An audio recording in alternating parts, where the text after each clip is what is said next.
This is Duke University. My name is Neil Siegel, and I co-direct the program in public law here at Duke Law School. And it is my pleasure to moderate today's discussion of the 2012 elections and the Constitution inside and outside the courts. So we all just went through something together, regardless of whom we supported for the presidency, for Congress, at the state and local level. And I've asked several of my colleagues, Jed Purdy, Guy Charles, Larry Helfer, and Kate Bartlett, to reflect on the constitutional significance of these elections and their outcomes. And by constitutional, I mean constitutional in a broad sense. Justice Scalia has said that the Constitution and its interpretation is lawyers' work. And I would agree it's in part that. The Constitution is a legal document, but it's also a political document. It's also a cultural document. It is not just lawyers and judges and litigants who make claims on the Constitution.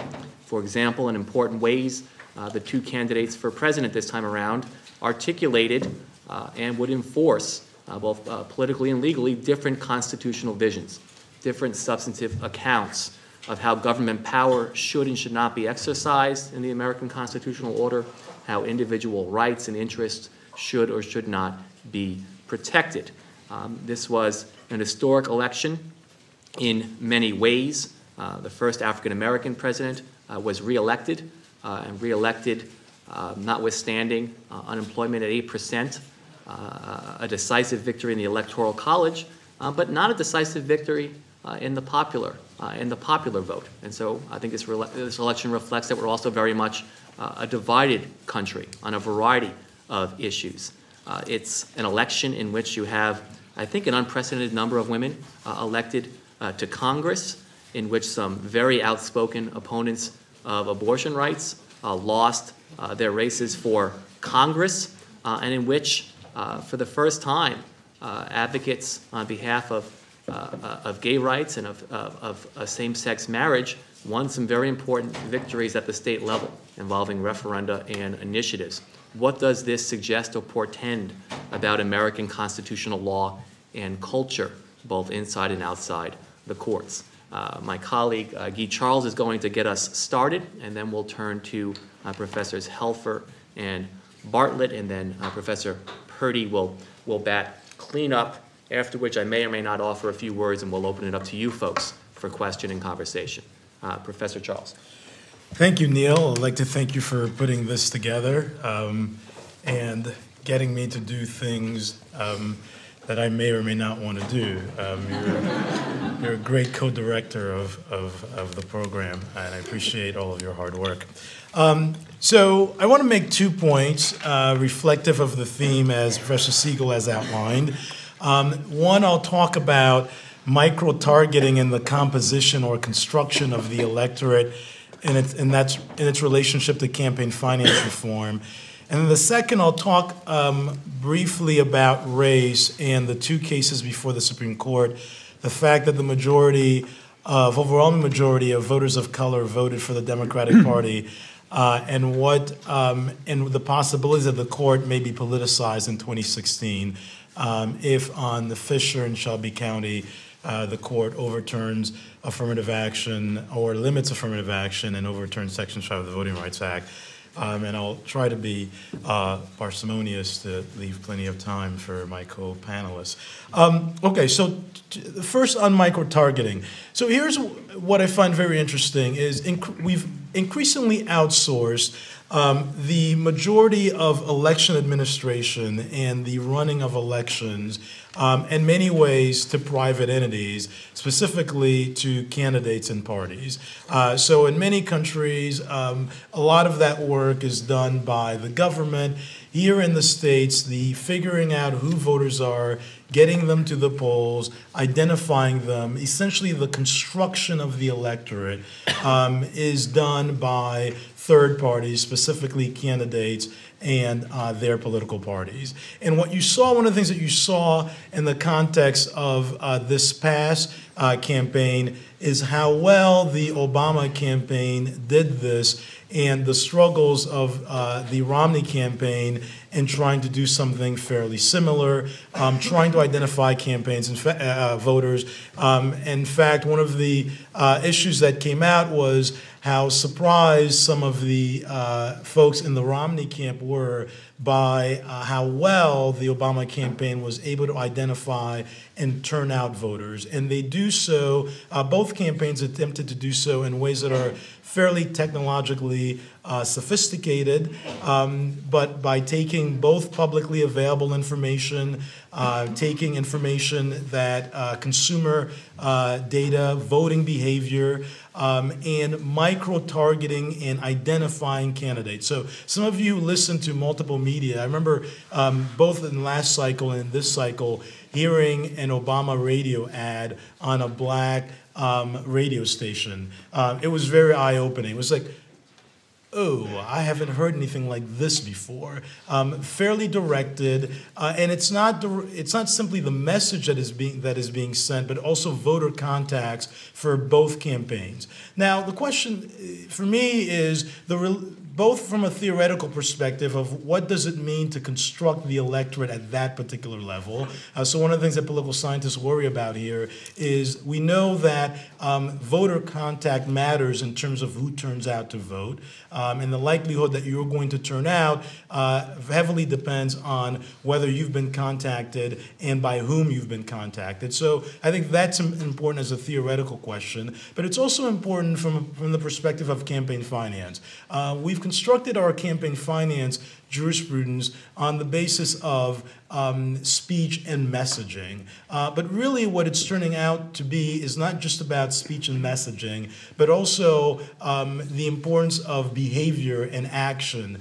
So we think of campaign finance laws as directed, or the jurisprudence itself as directed towards speech. That is, money is not quite equivalent to speech, but is used to further speech. But what we're seeing, especially in this last cycle, the importance of money in get out the vote efforts, in getting individuals to participate in the political process and to get them to be members of the electorate. And the question is, what is that going to do for a case like Citizens United? So most liberals, for example, view Citizens United as anathema and the court essentially overstepping its bounds by permitting independent expenditures by corporations. But if you think about the role that money is playing in this campaign, when you see the reports of both campaigns, how sophisticated their technological apparatus was. I read an article recently about the Obama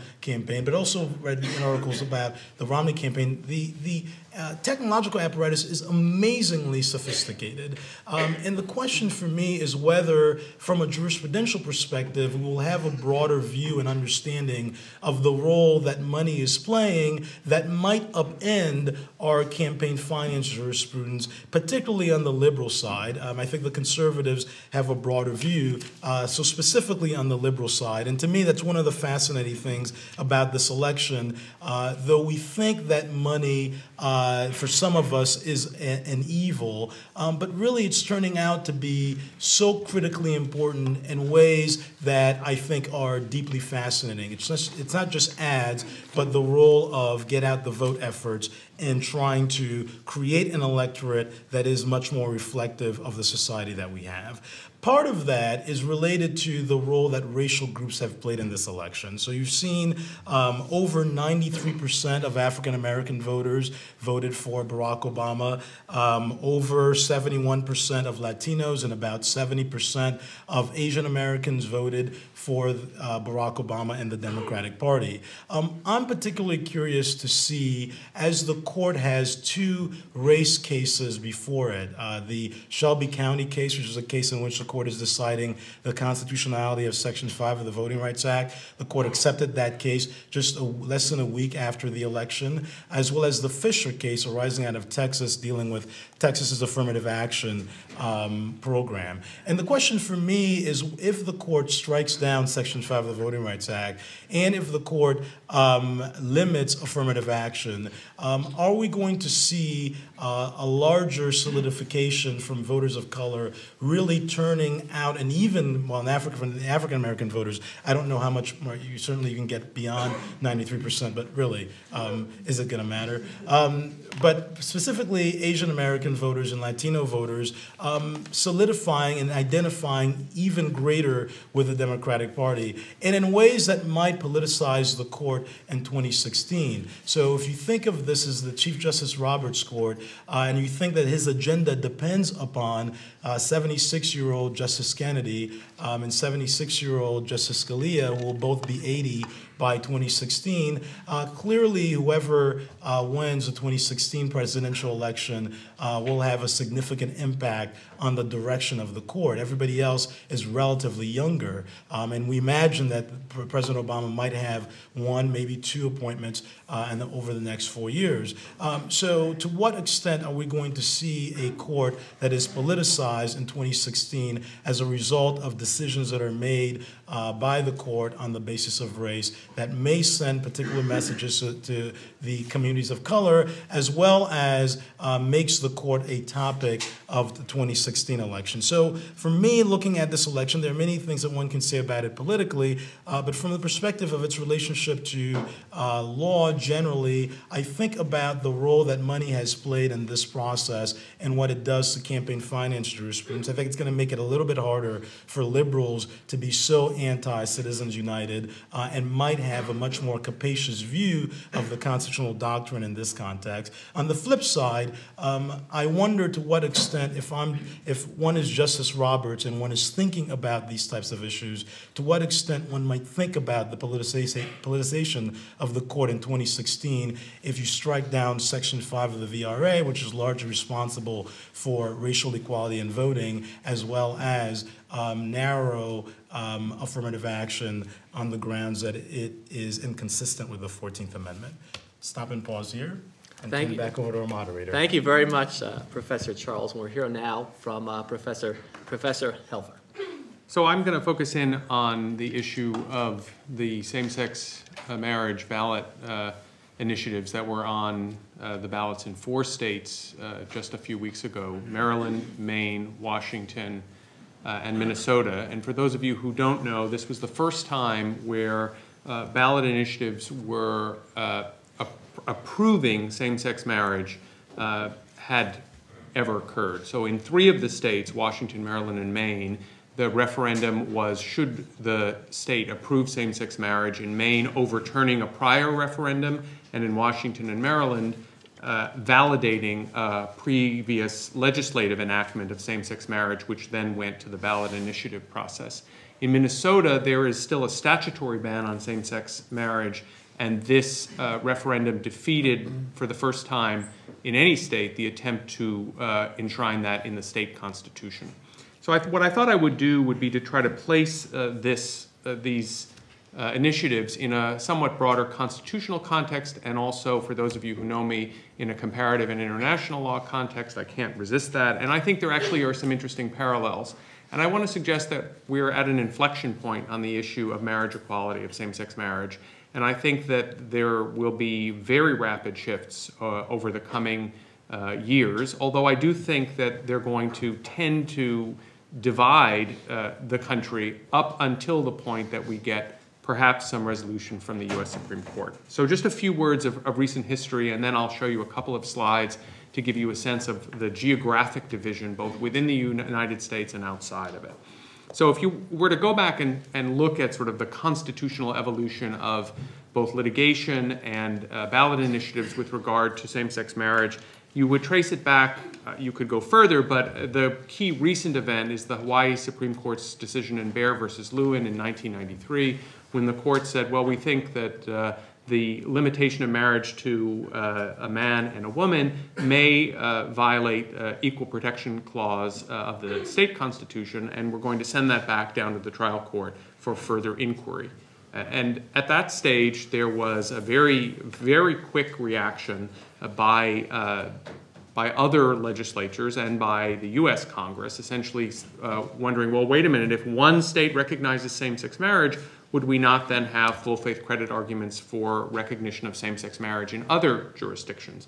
And I can tell you from back at the time when Bear versus Lewin was litigated, many of the LGBT rights organizations wanted nothing to do with the case, and they were terrified that, in fact, there would be a backlash, and there was in the form of the Defense of Marriage Act, or DOMA, in 1996, under President Clinton, which essentially blocked or attempted to block this recognition of full faith and credit, and also defined for federal purposes marriage as between one man and one woman.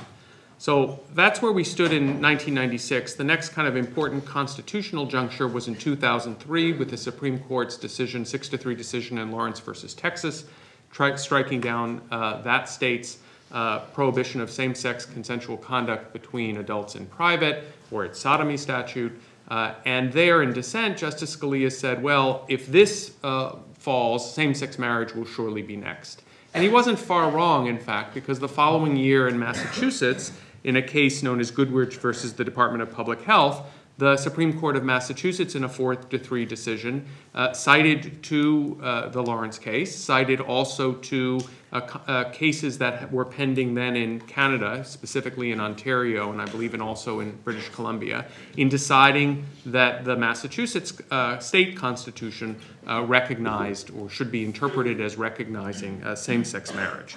So this again precipitated a backlash. So we're seeing a sort of trend here, the Constitution interpreted inside the court, and then the response outside the court. And this time the response in 2004 was the placement of, if I've got the numbers right, referenda to constitutionally enshrine marriage as between a man and a woman in 13 jurisdictions.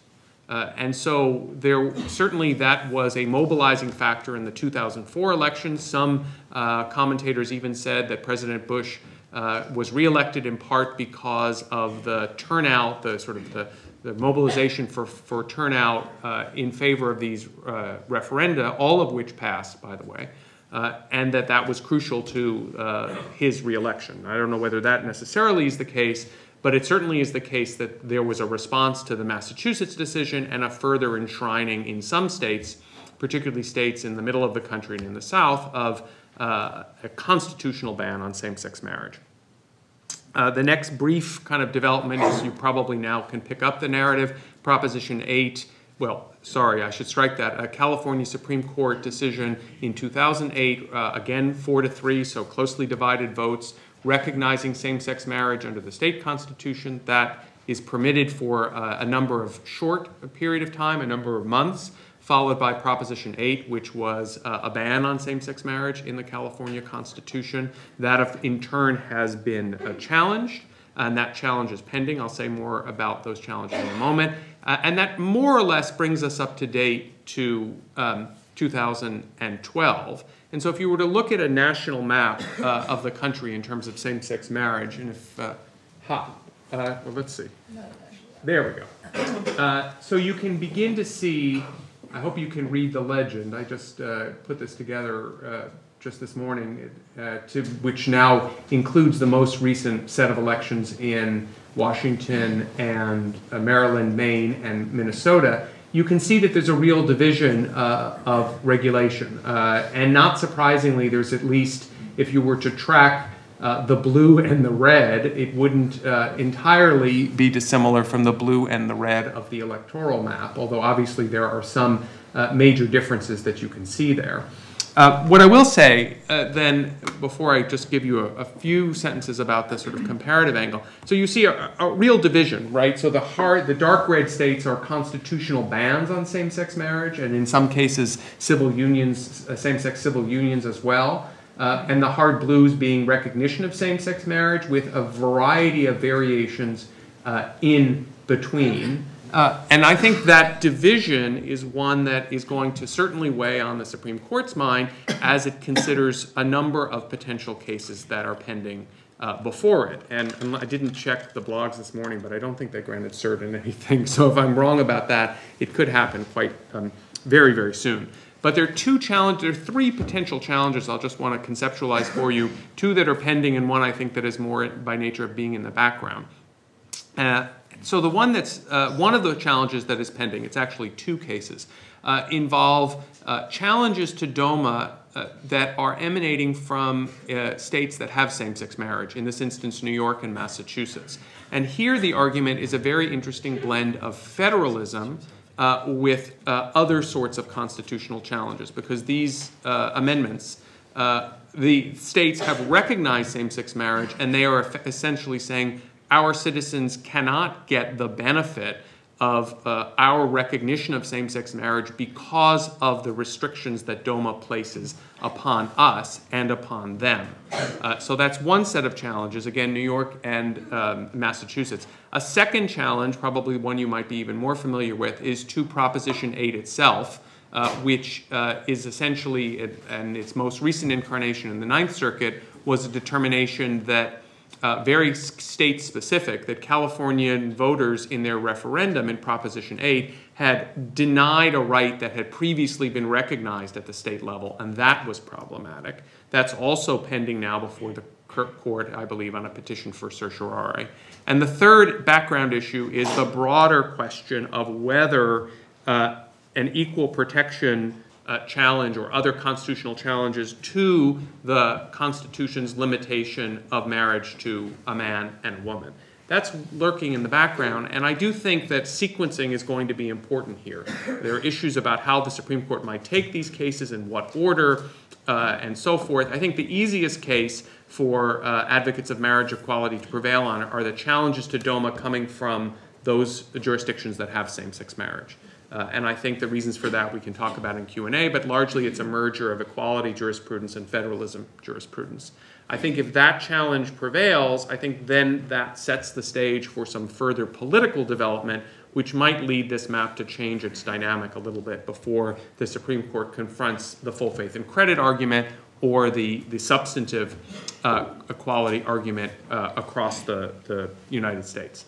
Now, I do want to just show you that this is not, this division among jurisdictions is not really limited to the United States. So I thought I would just show you a current map of the regulation of same-sex relationships in Europe, and you can see not dissimilarly a kind of west-east ban as well as divergence. That is to say, most of Western Europe, Northern Europe, has either same-sex marriage or civil unions. There's a bill pending in France in the next few months that will likely make France switch to the dark blue category. The UK may not be far behind. On the other hand, we have constitutional bans on same-sex marriage in a number of Eastern European states, which, not incidentally, have a much larger backlash against LGBT equality and advocacy. And I'll just put that in, for my last slide, in a somewhat broader context, to have you take a look globally, where you see even more divergence. And here I've expanded the window to move from same-sex marriage to regulation of homosexuality in general. And you see the divergence from same-sex marriage in the dark blue countries, in civil unions, the slightly lighter blue, to many countries, quite a few countries in Asia and Africa, which have criminal prohibitions on same-sex conduct and are actively considering, in some instances, such as Uganda and Nigeria, strengthening those prohibitions, including the application of the death penalty for consensual same-sex conduct in private between two adults. So I'll stop there. That puts it in a broader context, and if there are questions, we can talk about it afterward. Great. Thank you. Thank you very much, Professor Helfer. We'll hear now from Professor Bartlett. Thanks, Neil. I'm going to focus on the impact of women on the election and vice versa. Women obviously mattered a lot in this election. The gender gap was 11 points, which is about the same as it was in 2008. And given that women vote more than men, 54% of the electorate this time were women, and 55% of them voted for Obama, it obviously had a big impact. Women are not only voting, but they're being voted for. For the first time, I'm sure you've heard this said on the talk shows, white men are not a majority of Democrats in the House. There are now 20 female senators. That's 1 out of every 5. And if you put the two houses together, they represent 17% of Congress. This includes the first gay senator, Tammy Baldwin of Wisconsin, the first Asian American senator, Mazie Hirono from Hawaii. North Dakota's Heidi Heitkamp is the first woman elected to either house of Congress from that state. Nebraska got its first female senator who was elected to a full term. New Hampshire, the first state to have an all-female congressional delegation, so that's pretty significant. And women did this by showing they could raise money, which may have at some point in time been in doubt. Elizabeth Warren from Massachusetts won in the most expensive Senate race ever. So women voted, they were voted for. The issues that were front and center in this election are largely considered, rightly or wrongly, women's issues. The most noticeable, at least symbolic and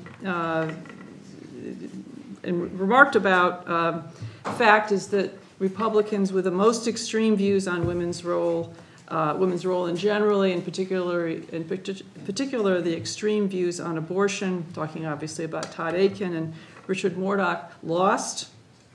For the first time, as Larry mentioned, we have states voting in favor of marriage equality. We're actually getting indications of the popular vote of a state in favor of marriage equality rather than against, which had been the case before that. It looks like Obamacare will stay the law. Probably somebody else will talk about that.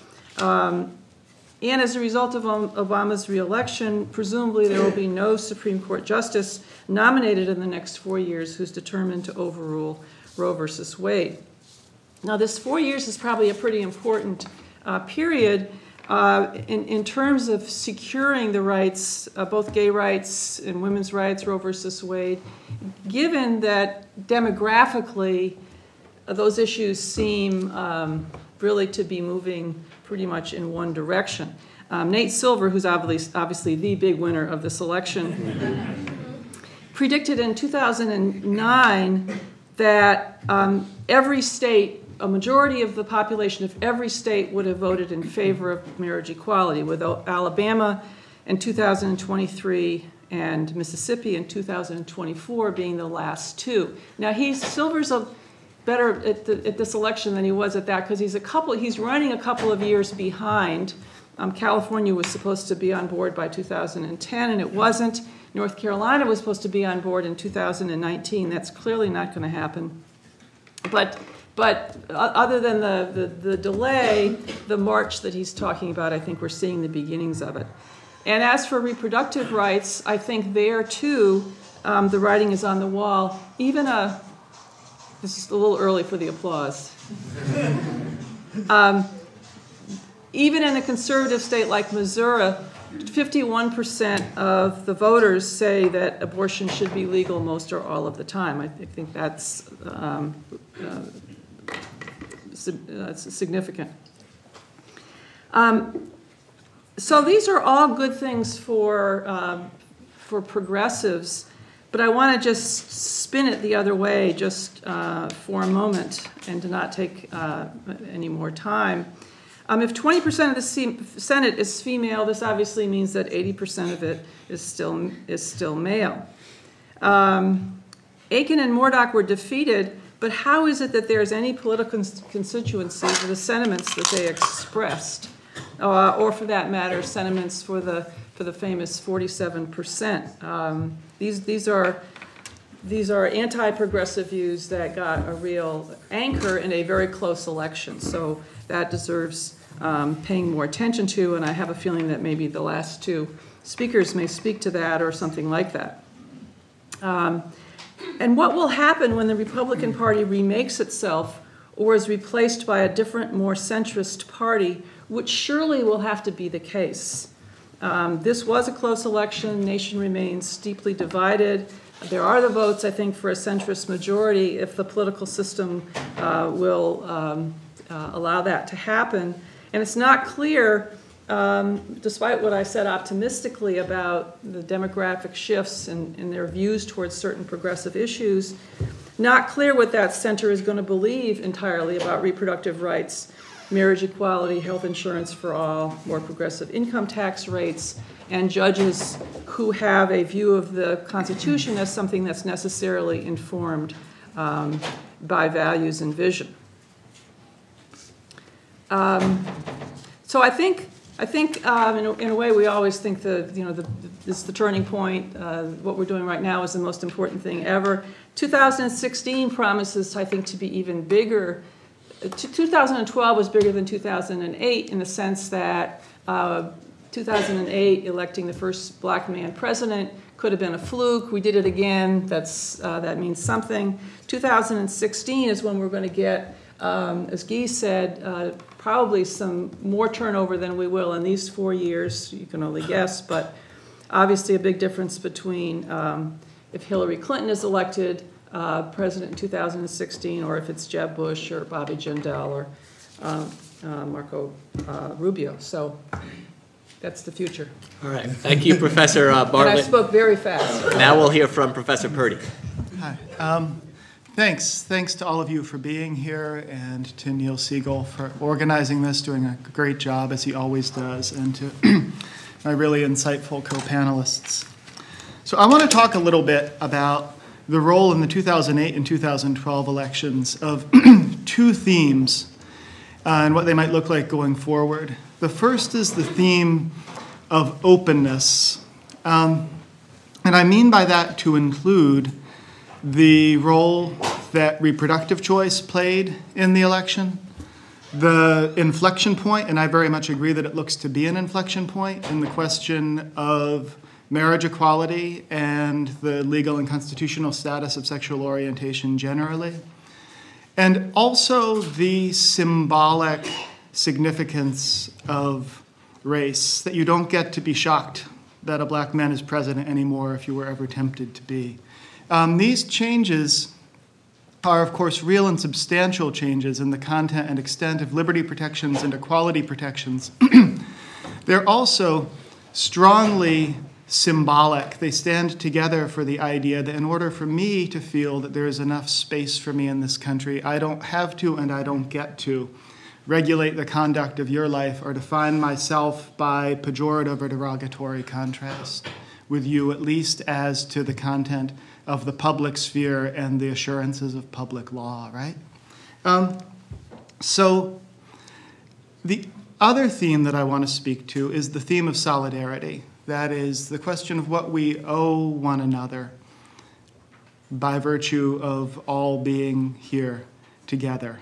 Solidarity is most practically expressed in the sense I mean by the policies of the welfare state, the policies of the safety net, the resources that you get some claim on just for showing up and being part of the political community or part of the economic community, the guarantees you're offered at the start of your life, and the level below which you can't fall. So it seems to me that in 2008, Barack Obama's campaign ran in part on the promise of finding new basis and a new language of solidarity in American public life. You'll remember one of Obama's touchstone addresses, actually in 2004, in a way launching the 2008 campaign, was one in which the refrain was, if there's a grandmother who can't get her Social Security benefits, if there's a child that can't get inoculated, that's not just their problem, that's also my problem. The signature legislative achievement, of course, of the first Obama administration, healthcare reform, was an attempt to implement a new practical version of what I would call the politics of solidarity. But it's not clear that that was what was reaffirmed in 2012. My quick cut on the significance of 2012 is that the politics of openness was reaffirmed, and the candidates who most markedly stood against the Obama administration's agenda and commitments on that front defeated, as some of my panelists have said, candidates, initiatives, and the rest. And that the politics of solidarity remains very much in question. popularity of healthcare reform is mixed. The prospects of progressive taxation and of a sort of updating of the welfare state or the social safety net to the 21st century remain open questions both as to how and as to whether we're going to do it. I think this is significant in part because, and Professor Bartlett spoke to this a bit, the Democratic Party is at the moment the party of both solidarity in the sense of being the defender of the residual and in areas somewhat expanding welfare state, and the party of openness. But that is in part a contingent fact. The welfare state that the modern Democratic Party built out of the New Deal was one built in very different circumstances, actually much less open, much more homogeneous, and much more racially hierarchical circumstances. The New Deal was itself built in part on racial exclusion, the assumption of women's non-participation in the economy, and so on. So it's not at all inconceivable that if it's in part the happenstance of the Democratic Party standing for both of these things that's holding them together in the ascendant at the moment, that they could come apart, popularly, that a party of a more consistent libertarianism, both civil and personal on the one hand and economic on the other, could put together the kind of winning coalition that Obama put together this time. So that is interesting. It also seems to me not at all inconceivable that a constitutional agenda of a more consistent kind of libertarianism, both economic and civil and personal, could emerge. I think, for example, of the fact that Justice Kennedy has written the opinion in Lawrence v. Texas, which has the strongest kind of poetic sense of the significance of personal autonomy with respect to identity and consensual intimacy, and is also, of course, persuaded that the Health Care Act marks an affront to personal liberty of a kind that the Constitution should take an interest in via federalism doctrine, so sort of indirectly. And also, of course, the justice of Citizens United with its protection of the civil liberties of corporate spending.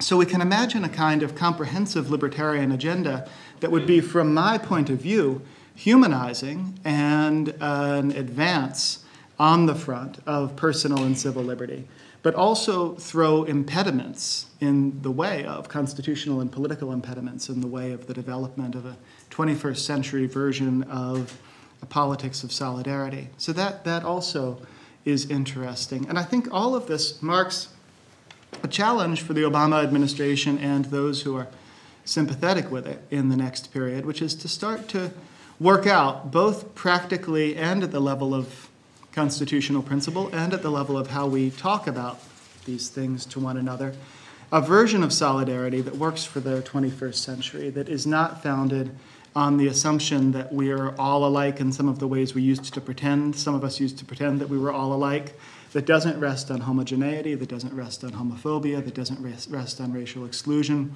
and that nonetheless takes seriously as a matter of practical policymaking and of the poetry of citizenship, that we're all in this together and owe one another something as a consequence. Strikes me that how the Healthcare Reform Act is seen to perform in the next 4 years and what kind of purchase it gets in the face of state-level resistance will be an important fact in this respect, because I think a lot of people who, even as a generational matter, are committed to the Obama administration and the Democratic Party's positions on openness have no particularly developed, principled, or theoretical idea of the role of the state in the economy or the appropriate role of the welfare state. People are basically interested in what works, what can increase practical security in a workable way, and a good deal of the question of principle will turn or fall on that issue of practice.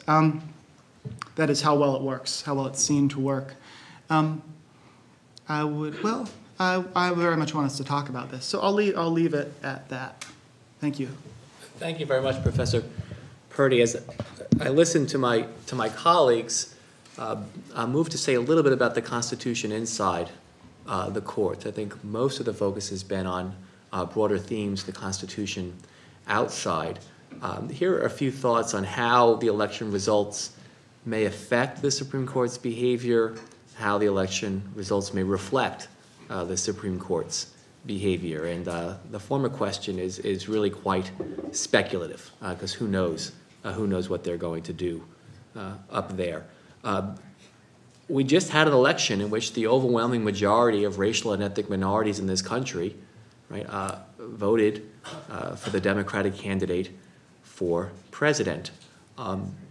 In the immediate aftermath of that, is this the term when the Supreme Court, specifically 5 Republican-appointed justices to 4 Democratic-appointed justices, want to strike down Section 5 of the Voting Rights Act?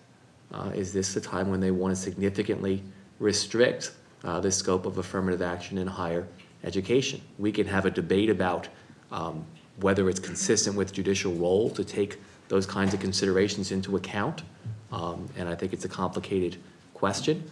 But Tony Kennedy has explicitly thought in these terms in the Casey case, where he's worried about the court's legitimacy, and that informs the court's decision to reaffirm the core of Roe.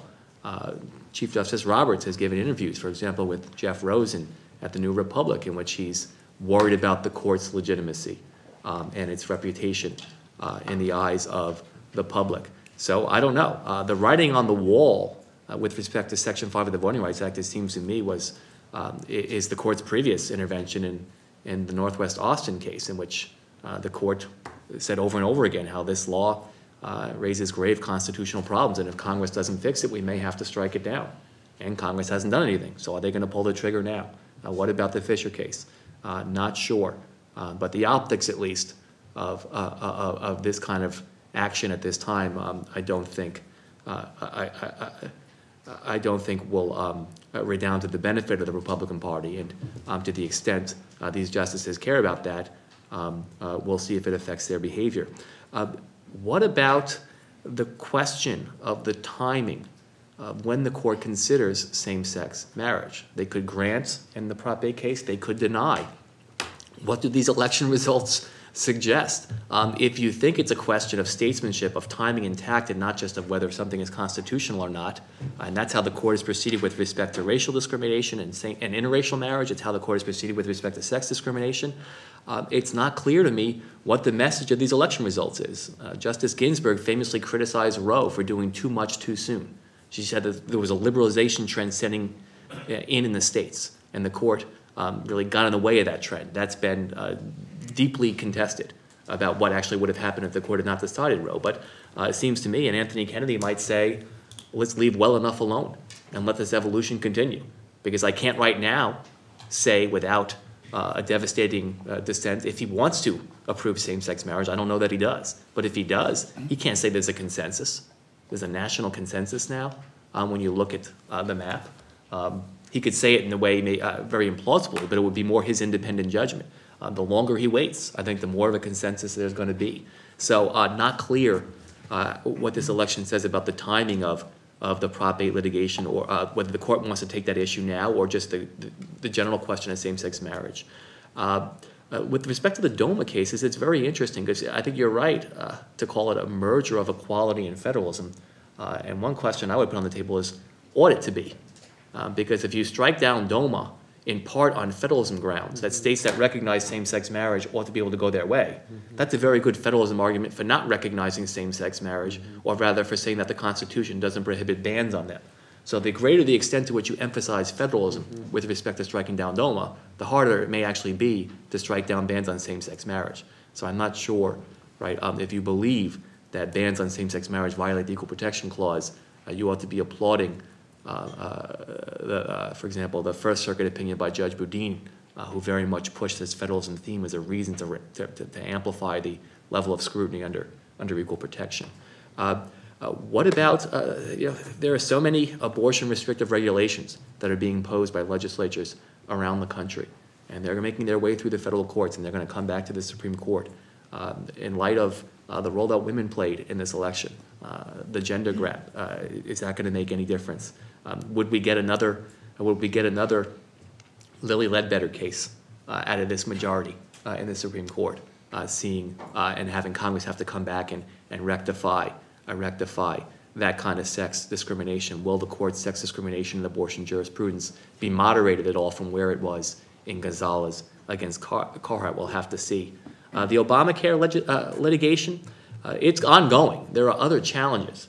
And now you had not just the Supreme Court uphold it, but you had the country, all right, reelect the guy who's the most responsible for it, and it's going to be implemented now. I think you'll see less state resistance as time goes on. What does this say about future challenges? There's an origination clause challenge saying that if the minimum coverage provision is in fact a tax, well, it didn't originate in the House, as the Constitution says it has to. My gut tells me that the Supreme Court's not going to have much of a stomach for this, or much of an interest in this, after having upheld the law and after having the country ratified the law by re-electing the president. My guess is that this is not going to be. There'll be these challenges, but my guess is that you're not going to have the entire Republican Party unify behind them and have them taken very seriously by the Supreme Court, which doesn't mean there might not be other parts of the law that are called into question, but any kind of fundamental challenge to its constitutionality, I think the verdict will be political, as Professor Purdy suggests. And then finally, with respect to immigration, we're about to see, it seems to me, a very different Republican Party. And it's going to be a party that reflects the bipartisan nationalist majority that decided Arizona against the United States. This is not just the liberals on the court, but Chief Justice Roberts and Justice Kennedy, in contrast to Justice Scalia's dissents from the bench and in his opinion, which talks about how Arizona disproportionately bears the burdens of the evils of illegal immigration. You had Justice Kennedy for the majority talking about the need for the country to resolve this question through rational, thoughtful, civic discourse. And it seems to me that the rhetoric has changed dramatically and immediately in the wake of the election, and I suspect that's going to continue. And I think it'll inform the kind of legislation that comes out of Washington and how the Supreme Court responds to future challenges when other states' laws appear before the court. Okay, we've got 15 minutes, so let's hear from you folks. Adam. I'm intrigued by the comments about the emergence of sort of maybe a group of libertarians or so.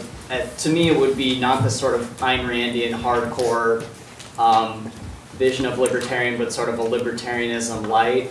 And I'm wondering, but it seems like, as you said, the Democratic Party, has its social liberalism, and the Republican Party has coupled social conservatism with more laissez-faire economics. So where do you think that might emerge from, as far as to be on the public stage, a sort of libertarianism light, as you were referring to? Right. So I'll say something very quickly clarifying about it. All I mean to say is that I think these elements, the different elements of the contemporary Democratic Party and the different elements of the contemporary Republican Party don't imply one another as a matter of logic or cultural affinity, and could conceivably be rearranged to different coalitions. It seems to me that the most serious impediment to the emergence of the kind of libertarianism like you described is probably the Republican primaries. I'm not myself attracted to libertarianism light. I'm more attracted to the challenge of trying to identify a way that libertarian personal and civil commitments can be integrated with a compelling idea of solidarity. But it seems to me that time will run out to figure out how that works. But probably not in the next couple of cycles because of primary structures. Yeah. Professor Charles? I just had a question about Citizens United. There was an article a few weeks ago in the Times, New York Times, that said that a lot of conservatives were rethinking Citizens United and their support for it because they just got slammed by outside spending from liberal groups in an election where they thought they would be relatively safe. And I guess there's also a fear that during the primaries we're going to have a lot of more conservative candidates winning Republican primaries because we're going to have conservative groups getting into the mix and basically having the base elect candidates who are not electable in the general elections. So, and I haven't read the case. I don't know the ins and outs. I don't know where the majority hung their hat. So if in a perfect world, Congress, the Republican House, was less obstructionist than it has been, if they wanted to get around Citizens United or to water it down, how would they do that? Right. So just a very quick basic point. So the court essentially said that corporate entities have a First Amendment right to engage in independent spending, and it's similar to the First Amendment right that individuals have or other groups have to engage in independent spending. So as a statutory matter, there's nothing that you can do about that. But as a structural matter, there may be things that you can do about it. So one of the things that can be done is to raise the contribution limits to political parties. So what happens now is that there's a lot of money in the system, and the money doesn't have a lot of places to go, right? Because we've got limitations on contributions to individuals, we have limitations on contributions to political parties, right? And different sets of limitations, and then you have 504 or 503c groups that can accept sort of unlimited amounts. So you can funnel that money back into the political parties, into individual groups, by simply raising the limits on those particular groups. So you reduce then the supply of that money that goes to the outside groups. The other thing that's really interesting is it's not clear how effective the outside groups are. I mean, that's one of the things that you saw between the divide between the two campaigns. One of them, the Romney campaign, thought, okay, we're going to have this alliance with the outside groups and they'll come in, they'll save us. And the Obama campaign has had a very strong control on its messaging and on funds. And for a long time, as you all know, essentially said, don't give any money to the outside groups until toward the very end where it relented along those lines. And the ads that the outside groups can run weren't as effective as the get out the vote efforts that the inside individuals can run, and they were paying a lot more for it, all right, than the candidate can pay for it per campaign finance rules. So it's a very tricky, it's not clear exactly which way this cuts. I think it's fairly tricky. My guess is that liberals are, after this election, may feel less queasy about Citizens United than they did before. The only thing I would add is that there's a lot Congress could do in terms of disclosure requirements, right? Not preventing the spending, sure, but Justice Scalia is all in favor of them. The only justice who's come out and said they're unconstitutional is Justice Thomas.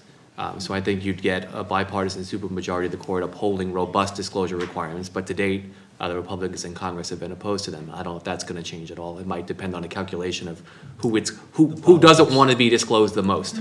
Is it the liberal groups or the conservatives? Yes? Going back to both federalism and libertarianism themes, can you, I guess anybody, talk about the marijuana legalization initiatives and how the Obama administration is going to react to that, what they're going to do? What does that mean for the supremacy clause and federalism jurisprudence? I'm a marijuana expert on the panel. I thought I heard on NPR this morning that the administration is presently considering how they're going to respond, right? So I mean, there's nothing you can do at the state or local level that's not going to be to legalize marijuana use, medicinal or recreational. That's not going to be preempted, right, by federal drug law. But what's happened from administration to administration is that depending upon when the Republicans are in power, they say we're going to vigorously enforce marijuana as a scheduled substance under federal drug law. We're going to vigorously enforce it, and if you use it, we're going to go after you. And then when there are Democratic administrations, they revoke that, and they say we're not for medicinal purposes, right? And you saw this with respect to, from Clinton, Bush, to, right, now Obama. Sorry, I just with the medical marijuana, Obama hasn't really, I mean, he cracked down on medical marijuana usage in California especially. After initially saying he wasn't going to. Right. Right. So what this is really about is the enforcement discretion of the executive, and to what extent they're going to enforce federal drug law, which conflicts with and preempts the conflicting state laws on medicinal or recreational use of marijuana. You could imagine getting different laws out of a different Congress at some different time with respect to the scheduling of marijuana, which is something that Justice Stevens called for at the end of his Gonzalez against Race opinion, which said, yeah, you can regulate this under the Commerce Clause, but maybe the angel races of the world, those who are suffering from debilitating illnesses and need it to alleviate their suffering, maybe they'll prevail in Congress and have Congress reschedule, but there's been no movement there. So it's really about how the administration is going to act. But the question was interesting in terms of you linking it with libertarianism, because to the extent that the future of 2016 is who captures whatever version of libertarianism is up for grabs, this is, no one really wants to get in over their head on this issue. I think, and the feds are really in a tough quandary. I think they're probably going to start making some distinctions. They've just said this wasn't an enforcement priority, so they've been able to say what the states are doing is wrong. Our laws are bigger than their laws, but we got bigger fish to fry, and you know, as long as there's war on the Mexican border and in Colombia and so on, they do. And yeah, and so that would be good cover in a sense for not enforcing the marijuana laws. That kind of talk may be an indication of a lack of strong moral conviction and a concern about some very dicey politics of how it's going to cut if you move decisively one way or the other. Yes? Professor Helfer, I wanted to ask you more about how the international view of same-sex marriage may influence the court's view of it. I mean, I think it was in Lawrence v. Texas, Scalia had a pretty biting criticism of considering foreign law and how they approach that issue. Right. Do you think the changing views of same-sex marriage, especially in Western Europe, may influence positively or negatively the court's view? So that's a great question, and it's absolutely right that in Lawrence there was a debate, right, between Justice Kennedy, who for the first time not only referred to developments in other jurisdictions, but also cited to international human rights law, which had recognized that particular freedom, and that produced a blistering dissent by Scalia, who I think quite properly noted that, you know, if you're going to start counting countries, let's look at the map, and you will see that you have to decide, you know, as Chief Justice Roberts said at his confirmation hearing, you know, who your friends are. I think there's a coherent theory in principle for when one would look outside of the United States to other constitutional developments, even in a situation where national jurisdictions are divided. I will say, though, that the trend overall since some of the Eighth Amendment cases, the juvenile death penalty cases, and so forth, has been for the court, I think, to recede from giving pride of place to what's happening in other parts of the world. And my sense is that you'd probably see that here as well. That is to say, there's not enough, we don't have any hook, I would say, that we did in Lawrence, which was the statement by Chief Justice Berger that, well, we couldn't possibly recognize this since that would be to cast aside millennia of moral teaching, when in fact that had been cast aside 5 years earlier. Nobody just properly briefed it. There was a European Court of Human Rights case that had gone the other way, coming out of Northern Ireland, which after all relates to our own you know, antecedent common law. You don't get that globally now. You see a very different picture. So I think the Supreme Court is likely to stay away from it. It's going to be a hot enough button issue no matter what they do, even if they limit themselves squarely to the four corners, I don't think, of the United States, although the U.S. doesn't have corners. But so I think the answer is they're probably not very much. In the background, will they be sort of thinking about it? Yeah, I think they will. I'm not sure that that makes a constitutional difference. Can you guys speak to the constitutional political implications of the 50 secession petitions that we saw filed after the election?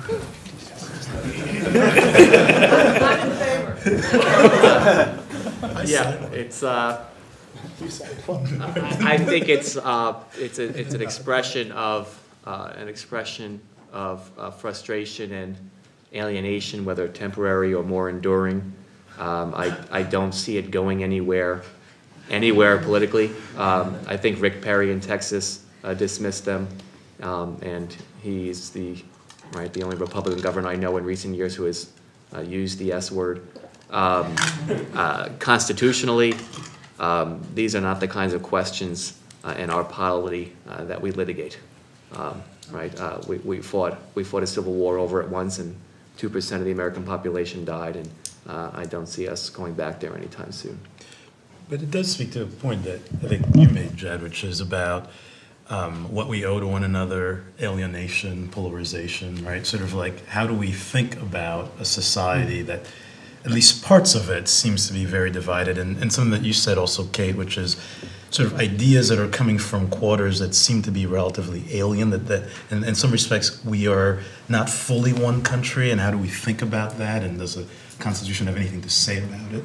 Signing a secession document is certainly evidence of a willingness to raise the stakes, at least rhetorically, on your feeling that the country you live in is a country you don't recognize or don't feel recognized by. So whether it's a matter of the underlying degree of people's disgruntlement and alienation being particularly intense at the moment of contest that we're in, or whether it's a product of the standards for the expectations of public discourse just getting looser and looser and hotter as people's sense of what it is to argue looks more like an internet comment thread or talk radio than the New York Times op-ed page. Either way, it certainly means some people are not content to rest with the last resolution. But I think that Neil Siegel's bottom line has to be right. We should end, but it's not something that, imagine you very strongly supported President Obama's re-election, right? And imagine you were very worried about what would happen, right, to your country and to the interests and people you care about if he lost. And now imagine he lost, and Governor Romney is soon going to be President Romney. This is not this feeling. I don't know that you would start passing out secession documents, but not North Carolina. But this feeling of deep, deep alienation, this feeling of what country do I live in and do I really want to be here? I think is something that many of us, regardless of our beliefs, could identify with. What we do with it and how we speak about it, I think, is a different question, which I think you very well put. All right. Well, thank you all very much. And thank you.